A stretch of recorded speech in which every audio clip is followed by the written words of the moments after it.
Hello, everyone, and welcome to the anchor session of CME Palooza Fall. My name is Scott Kober. I am one of the CME Palooza co-producers, and I would like to welcome you to this session entitled Building a Better Grant Request. And this session is sponsored by ASIM. Our moderator for this session is William Mencia. William is the Vice President of Education and Medical Affairs at MedIQ.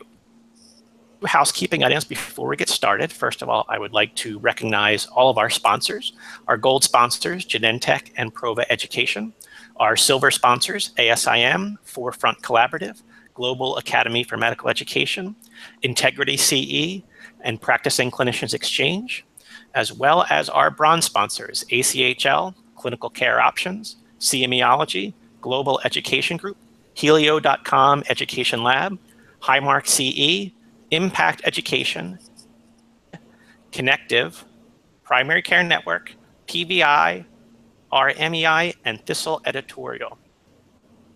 There are 3 ways to ask questions during this and all of our CME Palooza sessions. You can click on the link right above the live page if you are watching the session live. So click on the Scott Sessions and you should be able to ask a question using that link.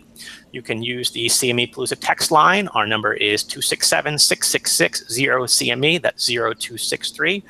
And you can also tweet your question to us using the CME Palooza hashtag. So people have been using all 3 mechanisms all day today. So certainly I will be monitoring each one of them. So hopefully we'll have lots of questions come in during this session. And so finally, a quick speaker disclosure, just so that you know that the opinions, discussions, and or conclusions expressed by our panel represent their own views and do not represent an endorsement or position of their employer, parent company, or affiliates. And with that, I am going to turn this over to William to get us started. Thank you, Scott, and welcome everyone to the session, How to Build a Better Grant Request. As Scott mentioned, my name is William Mencia, and I work at MedIQ. And I have been in the CPD profession for 19 years now. So I am earning soon my gray beard membership. So that's to see there next year. And I'm joined today by a wonderful panel of people who are also, like many of us on watching here, trying to find how to build that better grant request. How do we find that magic formula for putting this together? And so our panelists are Ted Bruno, Rob Lowney, and Julie White, and maybe we'll introduce ourselves here. So Julie, why don't you get us started? Thank you, William. My name is Julie White. I'm the director of CME at Boston University School of Medicine, and I've been in this position for 22 years. And thank you so much for joining us at the end of the day. Rob? I'm Rob Lowney with CMEology, and I've been working on the supporter side. I was basically a pharmaceutical sales representative and then managed markets from 92 to 99, and then with in continuing medical education from 1999 through now. So it's, I guess the years are creeping up on us. Here we are. Ted. Hi, Ted Bruno, Chief Medical Officer at the France Foundation and accredited medical education, also accredited for pharmacy. My background is a practicing family physician for 10 years, but have just behind William, working on 17 years of full-time medical education, so my indirect patient care. Happy to be here. And you have a little bit more of the gray too. Yes, I've already earned a gray beard. My kids are older than yours. That is true. All right, so let's begin our discussion. And so we've talked about how we want to make a better grant request. And I think it's not just for us who have to put together these grant requests, but also for those who have to receive them and read them and evaluate them. So what is the magic formula? And so maybe we start with looking at the grant request itself. What is one element that each of us has incorporated into our grant request that we think are really important to help supporters understand our ideas? Julie. Sure. So when I think about what that recipient of the grant is going to be looking at, I figure that we may have 5 minutes to really get that person's attention. And so I try to think about it a little bit as if you were looking at someone's CV, like what is the essential message? So whenever possible, when we have the flexibility to include an executive summary at the beginning, kind of a one-pager that describes the grant in a nutshell, that's a key element for us. Yeah, and I think that's a common theme, common element. Ted, what do you do? Yeah, I think it's similar. I think we need to be succinct and try to at least make sure that we're providing a summary up front in terms of what we're trying to do. I think sometimes, providing some visuals or diagrams may also help out. But I think nice grids, as Julie said, is a nice way to summarize what we're trying to articulate. So you get the gist of it before you sort of dive into the grants that we, sometimes are really long, though I think we're starting to see them maybe a little shorter of late. What about you, Rob? I agree with what both Julie and Ted said. We do an executive summary as well. I think a lot of groups now, including semiology, we're doing a table of contents as well. So if people want to jump to one section, it's much easier to find something, which is helpful. I think our grants are getting a little bit slimmer too, although we seem to, it seems to be a constant struggle with that. Putting references at the end is always helpful than in the middle, so people don't have to. But I also think about the concept maybe of the 3 C's, if you will, being clear, concise, and consistent. We need to be clear of what we're trying to say so people can understand it. Concise because we don't need to repeat things multiple times. I think consistent because alignment across the grant itself is very, very important. Yeah, and I think you mentioned something there that's very important. So a lot of our supporters are reading these documents digitally, and it sounds like you're using hyperlinks within the document to navigate the document back and forth. Is that correct, Rob? We're not actually using hyperlinks itself. So what we'll do is we'll have like an overall. So like, for example, when you submit a grant or when someone submits a grant online, the supporters, most of the systems will ask for a separate agenda, a separate needs assessment, separate documents for different things. And I understand why that's there. I think it's there. Let's make sure people don't forget to put those in there. But we have a comprehensive document as well. So in that comprehensive document or grant detail, within that, there's a table of contents. So if someone wants to print it out or look at it, they can just scroll to that specific page to say, all right, I want to see the needs assessment, or I want to see the instructional design or the outcomes, or whatever component they want. They can get that quickly instead of having to wade through it, because most of our grants, if you include references too, even though we're trying to pare it down, there's still about 20 pages. That's very true. Ted or Julie, do you have any experience using hyperlinks within documents? I'll jump in, William. We don't use that typically, but I was just thinking about documents that I've read, not necessarily a grant application, but even with PDF, for example, using hyperlinks I think is an excellent idea, because just reflecting on what Rob was saying, you could jump from one point to another very easily using the hyperlinks. I think it's a great suggestion. Yeah, it's something that we've used on occasion as well. The danger is that when you use a template and you're jumping back and forth, just make sure before you hit submit to check all of those hyperlinks to make sure they don't go to the wrong place, because that can happen. Right. Another thing that I think that is consistent across grant requests and that's being used more, and I know we use them, are diagrams or pictures to try to convey an idea. So why don't we start with you, Rob, this time. How do you convey complex concepts, especially when we have grants templates that are so sometimes prohibitive in terms of length? Right. So I would say first, we do have templates. I think most groups do, but we have to think about things on an individual basis, and we can't just say, okay, well, one size fits all, because that's not always the case. And so for more complex projects, for example, we might show a visual representation of how all these different components we're going to go together. I think that's really important, especially if it's a little bit something that's, from a tactical or instructional design perspective or a strategy perspective, which is the education we're trying to convey. How do all these parts go together so people can see that visually? That's very helpful. If there's if you've done something similar in the past, it's great to show activities there, and that's where we actually will. Sometimes we'll put a link on visuals, but then we'll put a link as well so someone can go in and look at it. Type of things are very helpful. And then clearly for diagrams and stuff, also for not just complex ideas, but to emphasize a point. For example, we may show survey data from a needs assessment, or maybe take a quote if we've interviewed a faculty member, that kind of thing, and maybe make that quote stand out a little bit. So if it's an important point that we want to get across, those kind of visuals are, I think, hopefully helpful. All right. And Ted, are you, do you have a similar experience?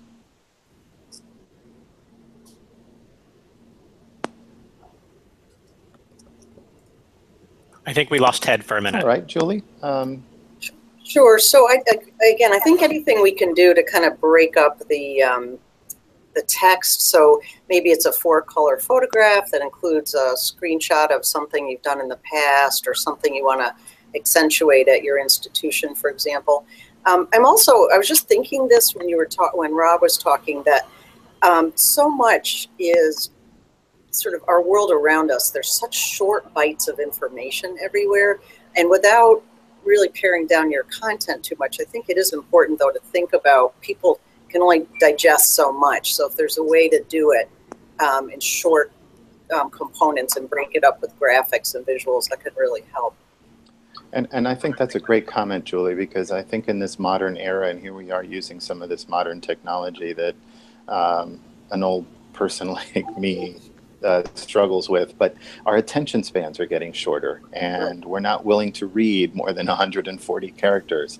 So the more that we can soundbite concepts, I think is important, because these committees have so much information to wade through during a committee meeting that the more prose that you're utilizing, the more of a challenge you're making it for them to read your grant. So I think that's a great point.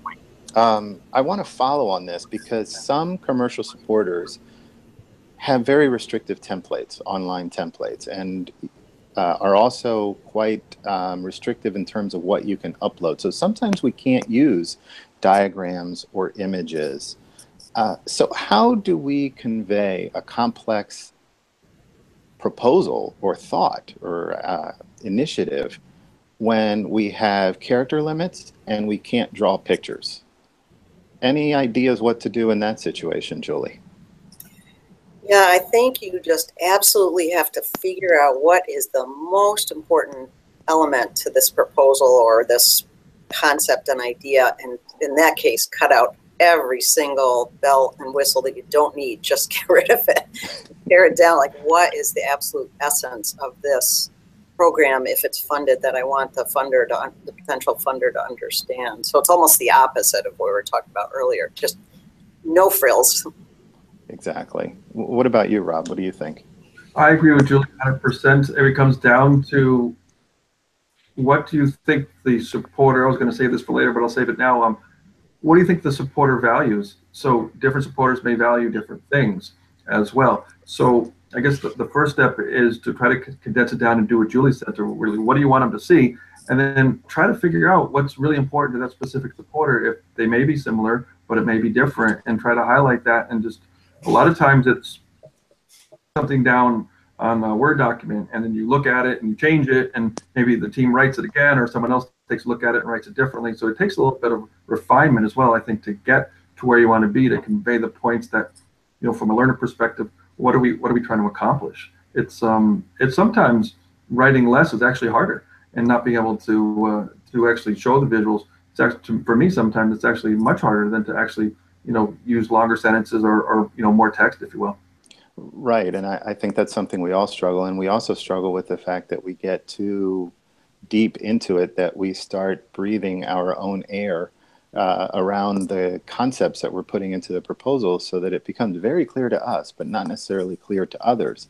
And so maybe one additional approach could be to bullet out these concepts and then have someone who is typically not involved in writing grants read it and see, do they understand it? Because if they can read it and understand what you're doing, then so will a committee member who's not sitting in our heads, or who doesn't work in our area, specifically someone in legal or someone in compliance, someone in medical affairs. Scott, is there a question? Yeah, so this is a question. I think it refers to what Rob was saying a little bit. So the question is, do you ever write slightly different versions of the same proposal? I guess they're saying, the same design, the same initiative, and submit different versions of it to different supporters based upon what you think their priorities might be. I mean, if it's the exact same submission, so you're asking for multi-support, then it's going to be the same thing. We're not going to change it. However, if it's single support and we're trying, something for one group, and then, if it's single support, then that's different. But as multi-support, I think it's important to then look at things more from a macro perspective and not change it, because for us, I don't think that would be quite right from a supporter side, because then it's like, well, is it different from one thing to another? And it's not. So it should be consistent. Ted, any thoughts? Sorry, Rob. Ted, any thoughts on that?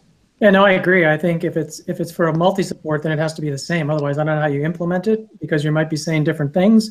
You might be having a focus on a particular component of an outcome. So I don't know how you do that. So I would say that from our perspective, we would submit the same grant to the multiple supporters, as Rob said. If it's something different, then you might want to tweak it a bit, but I think that's a different question. And Julie? I agree, because wow, that would be really complicated. Yeah, we can't do that.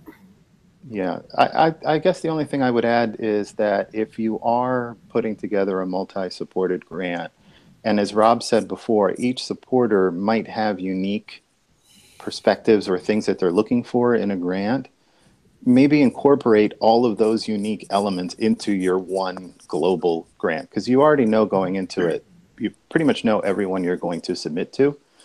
So just incorporate those nuances and submit the same document to everyone, but make sure that each supporter is receiving what they need in order to be able to evaluate that grant appropriately. Okay, so there's another question that just came in. This is sort of along similar lines. So the question is, do you have different strategies for your grant request depending on who the supporter is?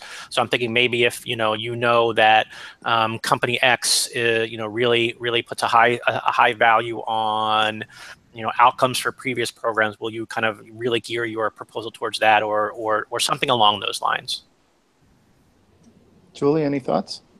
No, that's a tough question. I would say no, but we wouldn't waste our time or the supporters' time if it wasn't. I mean, obviously, you have to make sure the therapeutic area that you're seeking funding for aligns. That's of course a basic, but I can't really think where we would be doing that. I'm sorry, not much help on that one. Gentlemen, you want to weigh in? Yeah, I mean, I think, Rob, you brought this up in sort of a pre-discussion, but you kind of have to know your supporters. And we know that, each supporter may have its own unique, goals or likes and wants. So yeah, I think sometimes you may emphasize a certain component, whether it's an outcomes measure, or if it's a design component, or even sort of the tactics. So yeah, I think sometimes you can sort of understand what the educational goals of the supporters are as you have ability to talk to them and get experience with them. So yeah, I think there are some nuances with supporter to supporter. I would agree with that. I think there's definitely supporters. Some supporters seem to prefer do a little bit more with live meetings. Certain ones at least seem to do a little bit more with online, and then certain people may have structural design. They want something a little bit more elaborate in that regard. Some people, maybe want to see maybe a longer needs assessment or a little bit more in depth. It really depends, and trying to understand those nuances, optimize health, optimize performance of physicians, or clinicians, if you will. Everyone's trying to provide great education, but how they see things, just as a customer, how a customer sees things when they do any kind of purchase is going to be different. So I don't think that's in that regard the type of thinking that you put around that. It shouldn't be different just because we're in education versus in another profession. Okay, and hopefully we addressed the answer, or we addressed the person who submitted this question. And if you want further information, maybe you can send us some additional clarification around your question. We'd be happy to address it again. All right, so let's talk a little bit about supporters. They receive a lot of grant requests from us in the CPD community. And I constantly hear that a common pet peeve among most commercial supporters is when you are repetitive and you say the same thing 3 or 4 different ways throughout the grant proposal, and also when different sections of the proposal don't jive with each other. They're just not in agreement or alignment. So what steps do you all take to ensure that there's continuity and consistency across your proposal?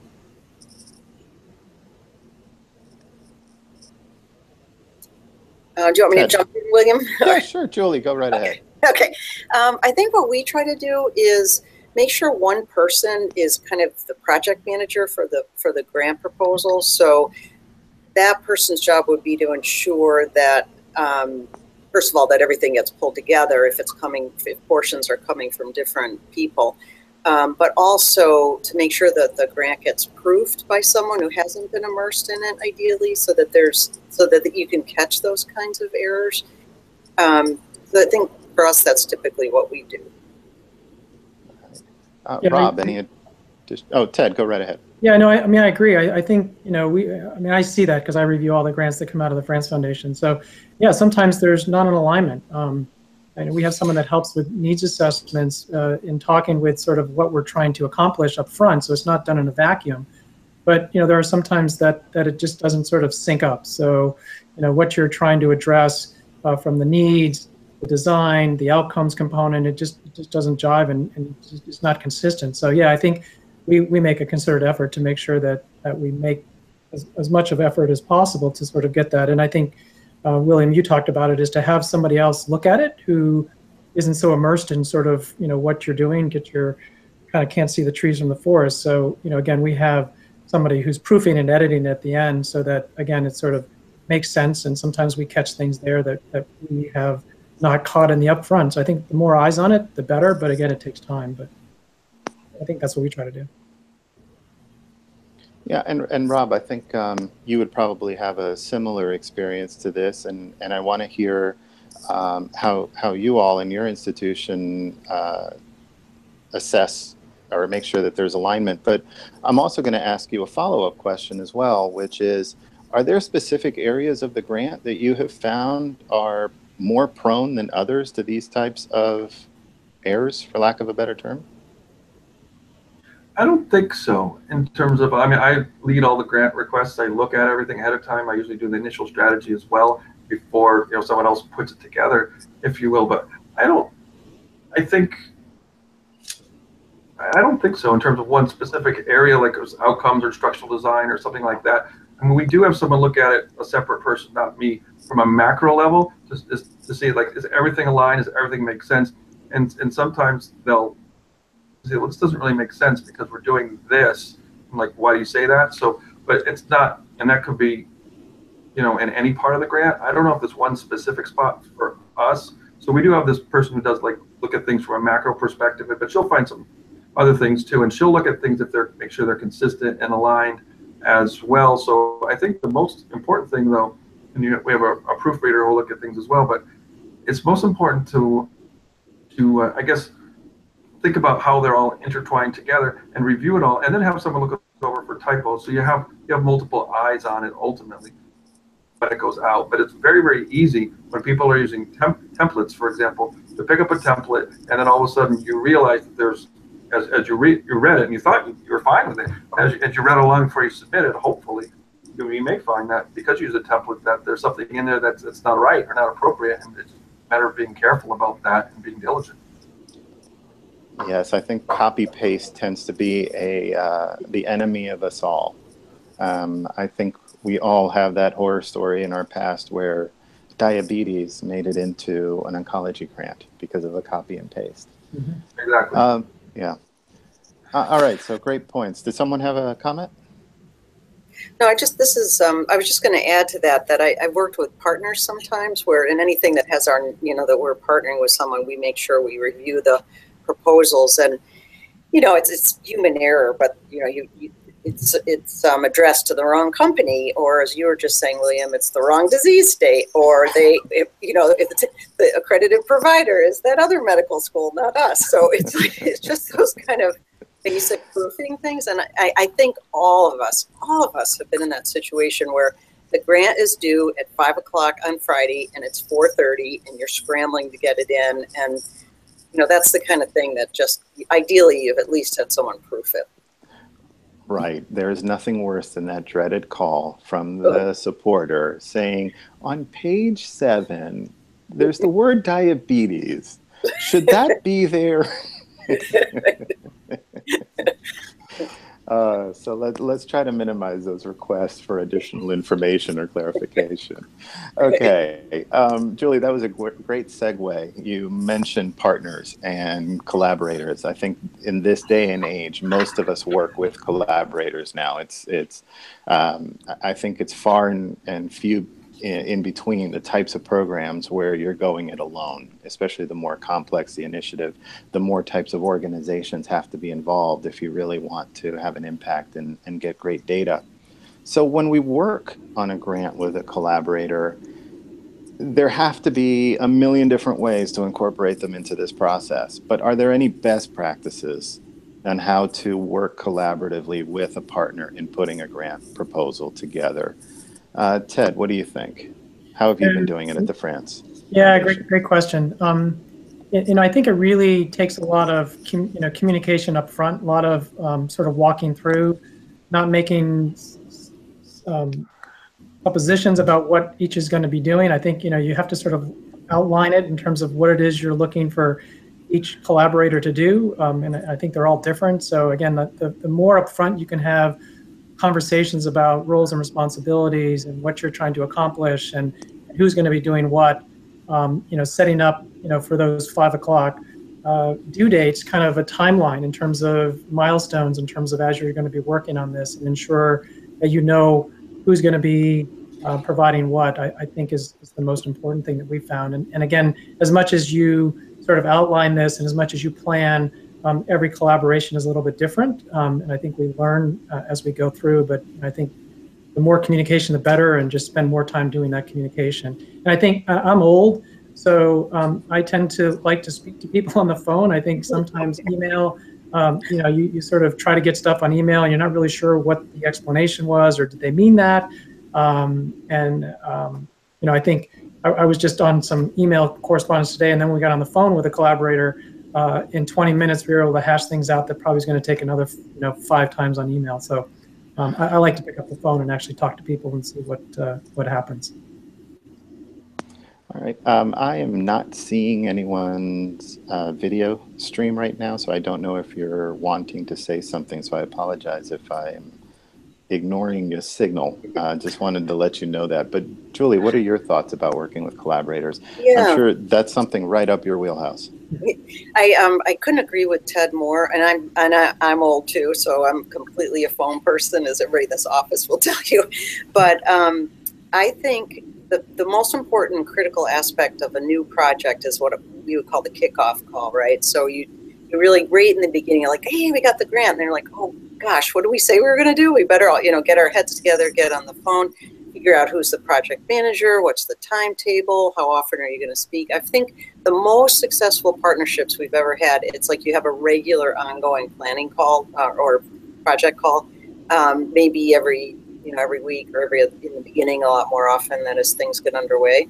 But yeah, I love working with other groups just because I feel like we always learn from each other. Like, you have to figure out who's doing what, and as you were saying, Ted, like just make sure it's really clear in the beginning. And there's always, a little bit of stumbling along the way, but it can be such a rewarding experience.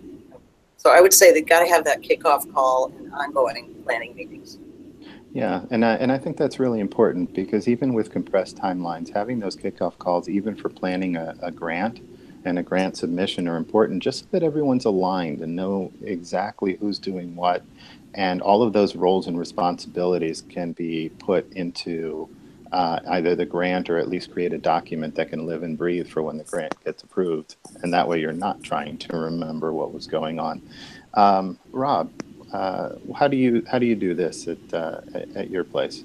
I would say it's pretty similar. I would say when you talk about know your supporter, you should also know your collaborator. There's a reason why, hopefully, that we're collaborating, or a group is collaborating, the collaborators are working together. So I'm assuming each group, and typically that's the case, has strengths.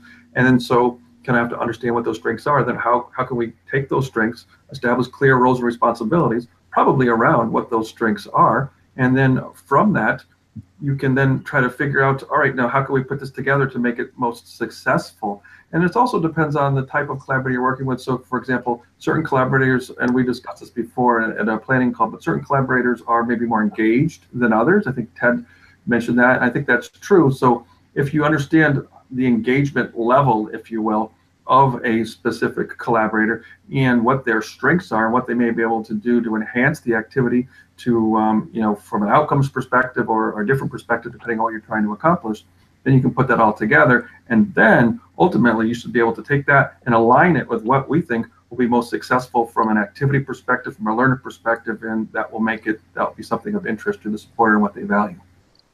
And along those lines, Scott, I see that we do have a question, but let me just add, because Rob, you mentioned something there about knowing your grantor. I think you've all said that, and specifically how each collaborator that we are working with brings a certain strength to the table. So just quickly amongst the three of you, do you translate that into the grant? Do you spell it out, bullet it, or put it in a table, what the specific role of each one of the collaborators will be and what their strength is in that area? Because it sounds to me like that could be a powerful piece to put into a grant request. Any thoughts? We don't do that, but that's a great idea, William. So I think I'll start doing it. Yeah, I mean, we generally, certainly mention it, but we don't put it in a table. I like the idea of the table. Yeah, we've actually done that on some of the more complex grants that, when you have different roles and responsibilities and what they're going to bring to the grant and to the project. So we've actually been doing that. Again, tries to provide some clarity to the supporters too, because what is each group doing, and hopefully we think that's helpful. Okay, Scott. Yeah, so we've got two questions. So one is pretty much directly related to this, and one is maybe and not so directly related. So I'll start with the first one. So the question is, when you are working with one or more collaborators on a grant proposal, how do you decide who is going to take the lead in developing the nuts and bolts of the initial grant request itself? That's a great question. Oh, that's pretty. I mean, from our perspective, that's pretty easy. It's a collaborative discussion.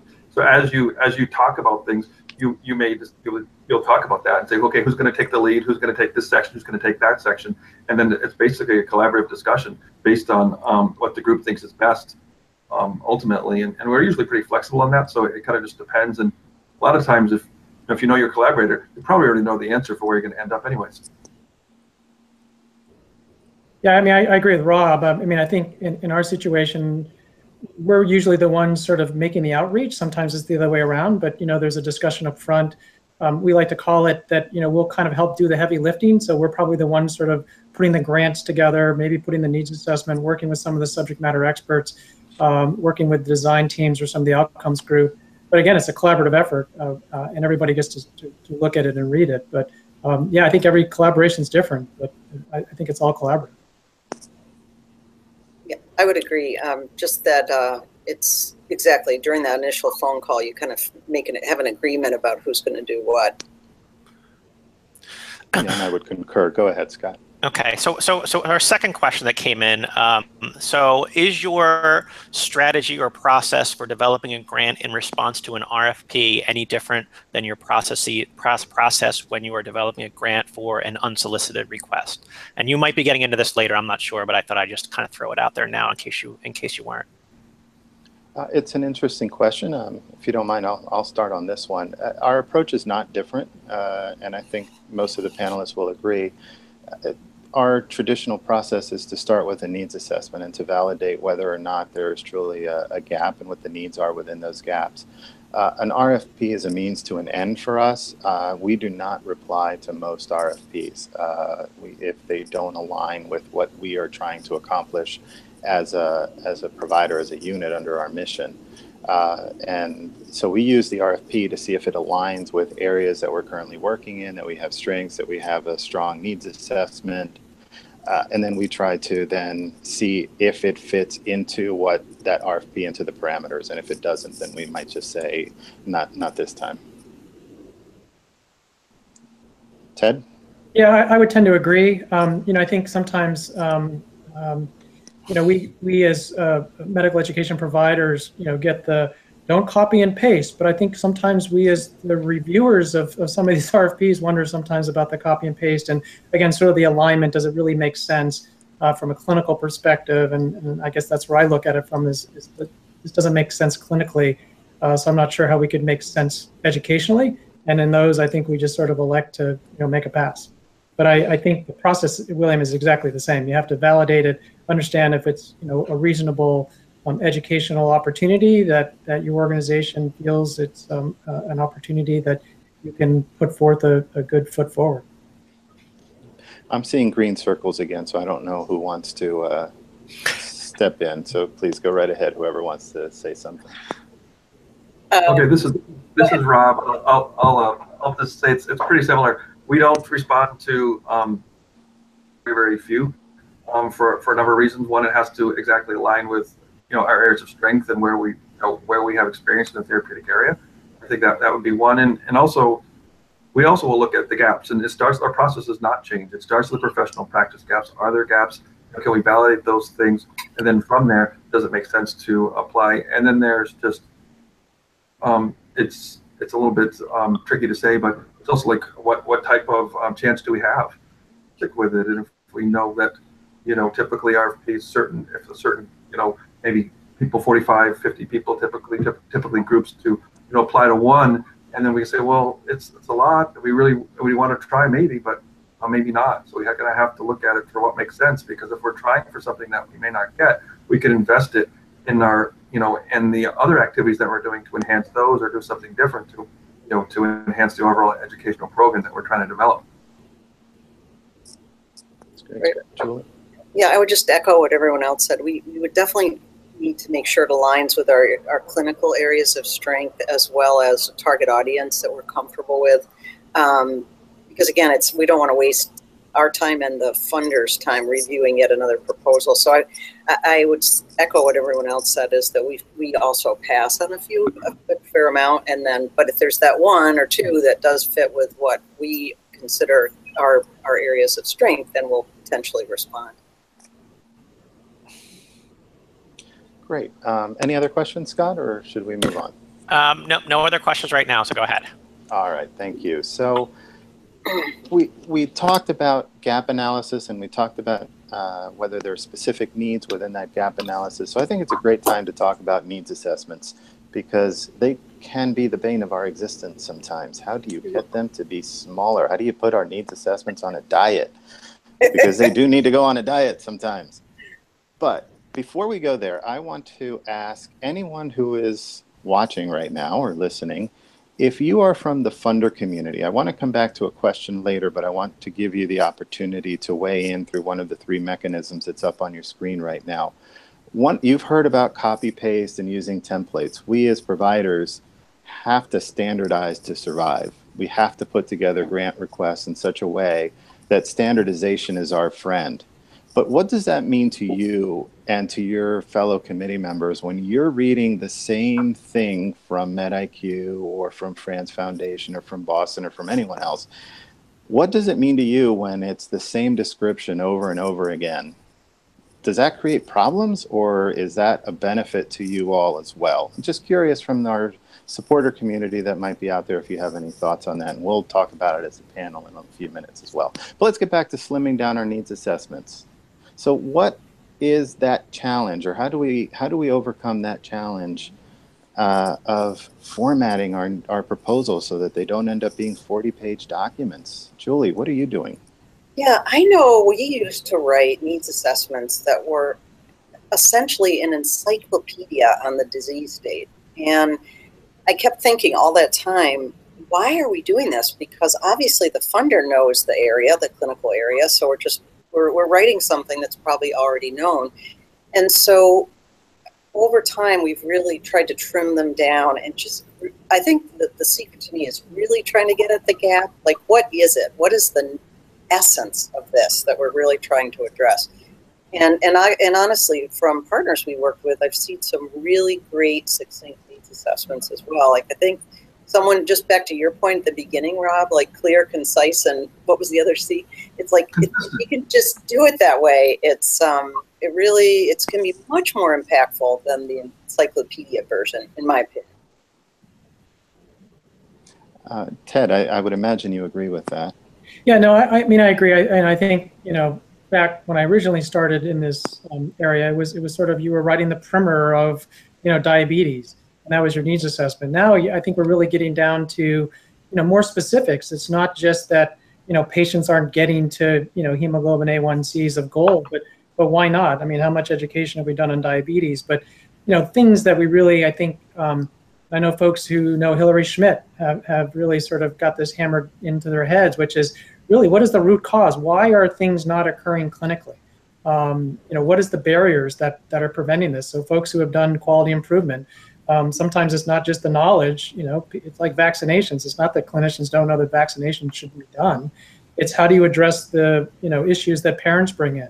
What are the systems in place, with their offices that aren't happening?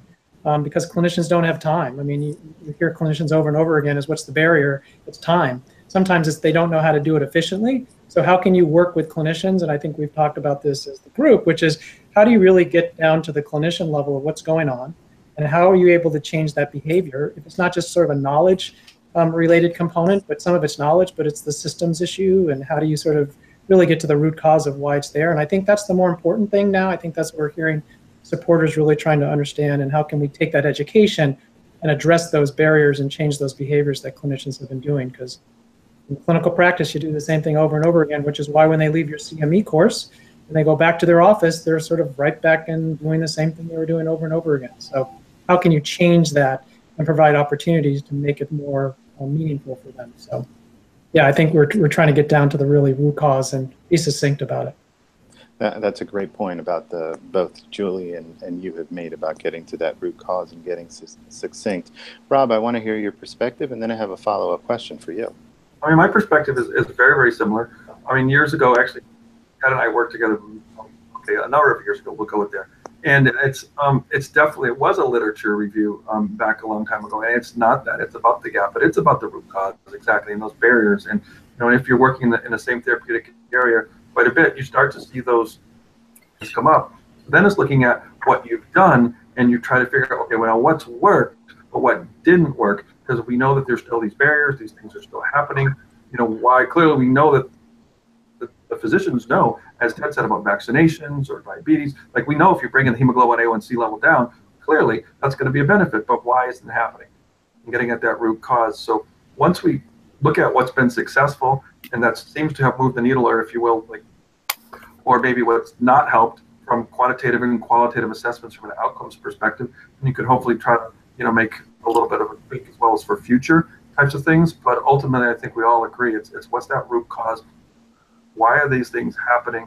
And looking at the, is it an external environmental type of thing? Is it a systems thing? Like, what is it? Is a combination of things, which is probably what it is. And what can we do ultimately to affect the greatest change? But it's, I think I echo what Julian had said 100%. Okay, thank you. And the follow-up question I have for you, Rob, I'll start with you, and then anyone else who wants to weigh in. I think there was a school of thought at a time when you wanted to convey enough information in the needs assessment to assure that supporter that you knew what you were talking about. Yeah. That it's not just that you did the needs assessment, but that you really knew the subject matter. And I think that's how we ended up creating CME activities or CE activities out of our needs assessments. But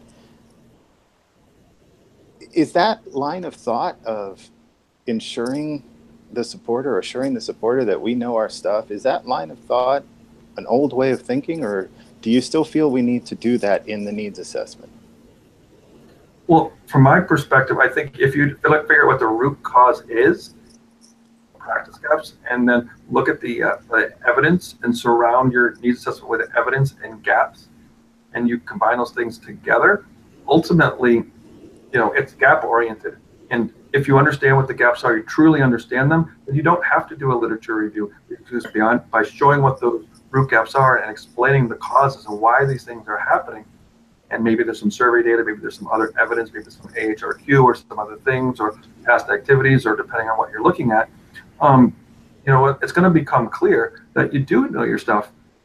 And to start off with epidemiology, I think, within the first sentence or two, I would imagine that supporters probably it's like, oh gosh, not this again. But if you start off with something that's going to grab you with a gap, and you focus on those things that are really, really important, it's going to come across that you know your stuff anyway. So you don't have to do that literature review, because by showing the gaps in a professional and concise way, but also backed by evidence, you should be fine, because your knowledge and competency will come through. Okay. Does anyone else have something to add on that? If not, I think Scott has a question.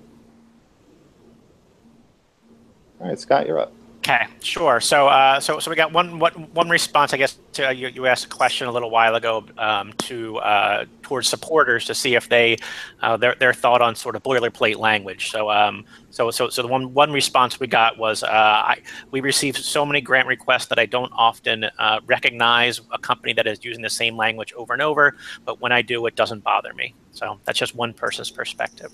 But we did have one other question that came in, and I know this came up in one of our grantor sessions earlier this morning. Do you include potential faculty names in your grant requests? I'll start. I've gotten more and more careful around that, and I tend to not include them unless specifically requested by the supporter. Any other thoughts on that? Yeah, I agree, William. I think we're using it less and less unless it's requested. Unless we're, interviewing a particular subject matter expert, or maybe not a subject matter expert, maybe just a clinician that is sort of in the trenches, which kind of gets back to the other question: is how do you sort of understand where the root cause is? Sometimes the subject matter experts in the academic centers may not really fully understand what's going on in the community practice, but yeah, we're not including them unless asked.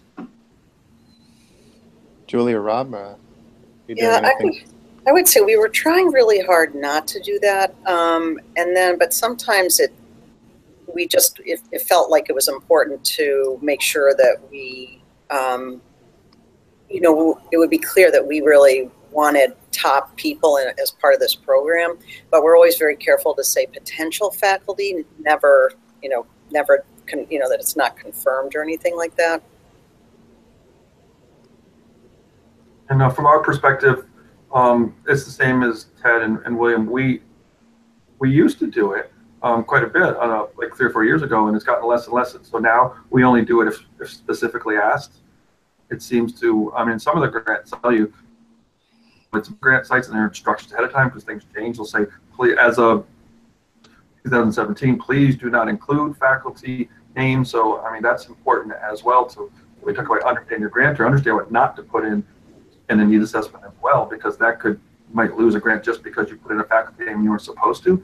But in general, no, we don't do it unless specifically asked within that submission is our way. We will put faculty selection criteria, the type of criteria we might want to use. We'll do that often, so they understand how we might select a faculty member, but we won't actually put the name of that particular faculty down anymore, unless specifically asked. Yeah, and one additional thing that we do is that we add in our criteria for how we select faculty, and I think that in and of itself conveys the way that we approach that selection.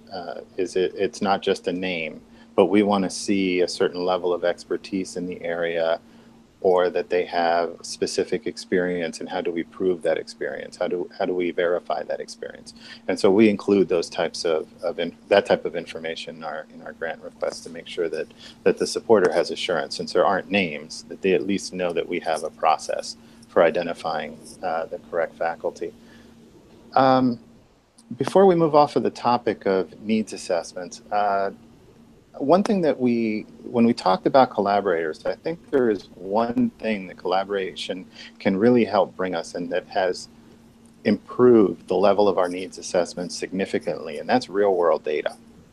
I know that in our QI projects, we include patient level data and even system level data that we get from our hospital collaborators.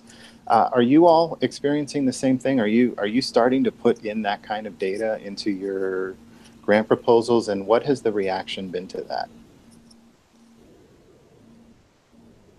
Yeah, I mean, I can just start. I think that it kind of depends upon, the level of what we're doing. I mean, sometimes we would hope that some of the collaborations, especially some of the medical specialty societies that we've been working with, would have some of that. I think it's more down to the local level that we're starting to find that data, and when we can use it, I think it's been extremely helpful and useful, because obviously you've got a starting point. So anytime we can find it, that's great. Again, that's sort of one of the things of how do you find that collaborator that can have that data, if that's the kind of program and design that needs to occur for that particular educational gap and goals. So Julie, you work within a system. How often do you find that your collaboration partners are asking you for that kind of data? Quite often, I would say. But honestly, it's very difficult because we do a lot of quality improvement projects here at our own hospital, but they're very small and very, we kind of cherish those relationships, if I can say that, with our community health centers, for example. And so it's not necessarily data that, maybe occasionally, but often it's so specialized within that particular community health center, and we're trying to go to work with them specifically. So I don't have like masses and masses of system-wide data, for example, to put into a proposal. So I have small ends, but not big, large ends. Okay. And Rob, have you been putting real-world data into your needs assessments? When we can. Sometimes we work with a collaborator, they may have it. A lot of times, it's kind of an involved process. You'd think like an association or university may be able to get it pretty easy, but there's a lot of steps for that particular collaborator to go through, and they can't do that for every needs assessment. It's just too cumbersome. So it's not always possible. But when we can, we will definitely do it, and it will definitely enhance it. And we know the feedback when we have done it is very positive. It's extremely positive, but it's not always achievable.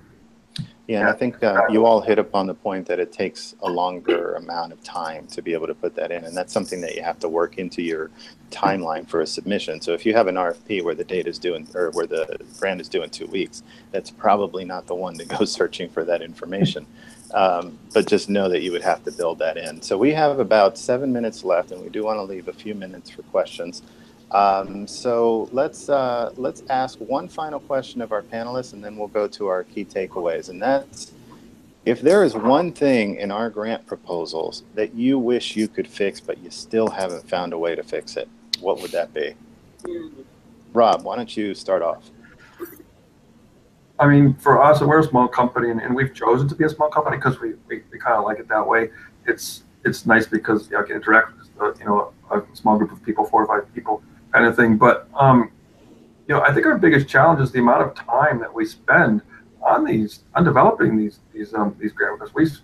So there's different types of philosophies. I think when I talk to different medical education groups, and we're all friendly, which is really nice. But I know some people submit a lot of grants. Others will be very selective. So we're on the selective side. But when we do, we really go above and beyond. We try to do everything we can to make sure that everything is as good as it can be. And so the amount of time and hours that we spent, it's unbelievable if you add up the cost for labor hours to put all that together. So what we haven't really figured out is, yes, we can streamline the needs assessment. We can, there's templates in place and there's processes in place, but at the end of the day, when you put it all together, start to finish, I think one of the biggest challenges, we still spend so much time on it, and I don't think as an organization we haven't really come to haven't had a way to think. Little things we've achieved, but really, how do we really massively condense that? The bar is higher and higher when it comes to developing grants. We've seen significant strides in all the grant requests. I think over the last say 5, 6, 7 years has really gotten great. But the question now is, we're all of us, I think, are spending a tremendous amount of time doing it as well. So is that taking away then hard for that? Is that taking away from our actual activities themselves, which you wouldn't want to do? So there is a balance there. I don't know if we've achieved that. Yeah, I think that's a common problem to everyone, and that's a very valuable point. I think we all face that challenge, and from our perspective too, I think that one thing that we are always striving to do better is how to align the education, how to convey the information of how we're aligning the education to make it more relevant to the specific learner's scope of practice, and how does our education fit into their busy schedules?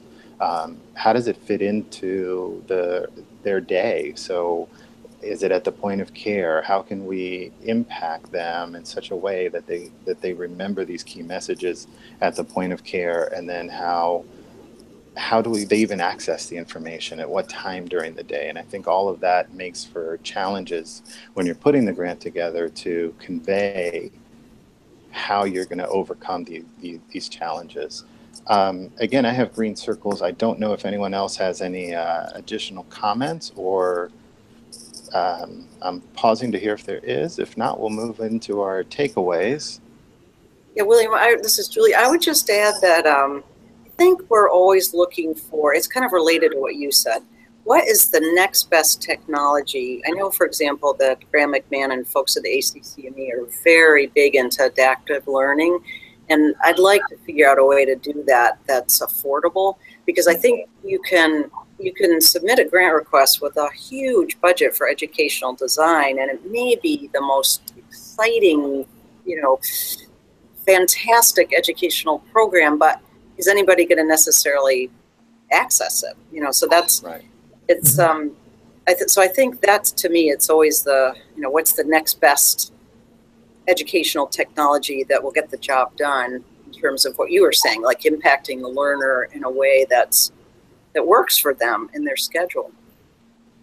Right. Ted, any final thoughts? Yeah, no, I agree. I think it's always trying to, we're always being challenged, be creative, think out of the box, do something different. But again, William, to your point, how does that really align with the clinician? Medical education has been sort of, very stodgy in terms of how things occur. So I think it's how do you sort of align this and be creative and be cost effective, because budgets aren't going up at all. Right. All right, so let's move on to our key takeaways. Julie, why don't you get us started? Sure. So I think the basics, we kind of talked about this in the beginning, are basic things, but always keep the learner's needs in mind. That's something that I think is critical, because they're our ultimate consumer and the ultimate recipient of the fruits of all of this work. All right, great. Ted? Yeah, sorry, I have a dog that's barking. I think really uncover the root cause and the barriers. We talked about this, and ensure the alignment of your program is from needs to design to outcomes goals. It all needs to be, lining up so it doesn't disconnect it at all.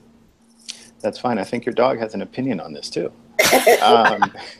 Rob, what are your final takeaways? I really agree with both Julie and Ted. Those things are just very meaningful, I think very important. And then when the third thing is, I would say just understand that there may be differences, and what are supporters value, and we talked about that. So, we clearly want to keep the learner in mind, clearly we want to understand the gap, clearly we want to ensure alignment, but also, we should think about, are there differences in what that supporters value? Maybe there are, maybe there aren't, but if we can try to understand that, that will help us goal of what we're trying to do.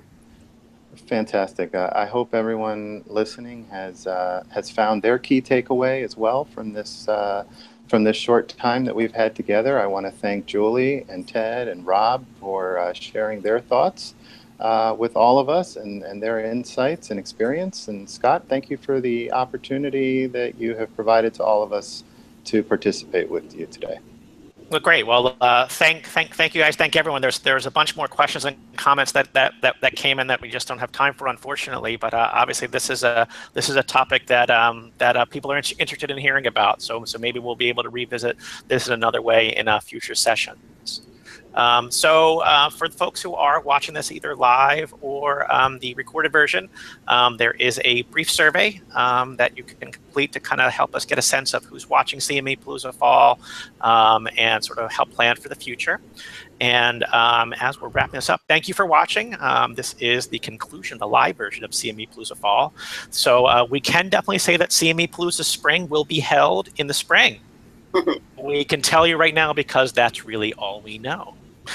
So you might see that I am joined here by Derek Warnick. He is proudly wearing his Sixers jersey. Tonight is the first night of the, is this going to be a championship season? Oh, yeah. For sure, all the way. Trust the process. Why's everyone laughing? There's a new thing here in Philadelphia. Every time the Sixers win, you're supposed to raise your cat in the air. So I told Derek that he should raise the cat, and he said he said he would probably claw my face. So I think that we're gonna opt against that. But I want to thank everyone, as always, who came and watched one or more of our sessions today. I think we had a great, a great group of people. Very few technological issues, which is always nice, and we covered a great variety of topics, great variety of formats. So, I think hopefully everyone enjoyed their day. Anything you want to say to wrap it up, Derek? We had a Trump wig. We had a Statue of Liberty hat, or whatever you want to call it. I think we had it all. No, just thank everyone who watched, everyone who participated. I thought it went really great. One of our best. All right. Bye, everyone. We'll see you in the spring.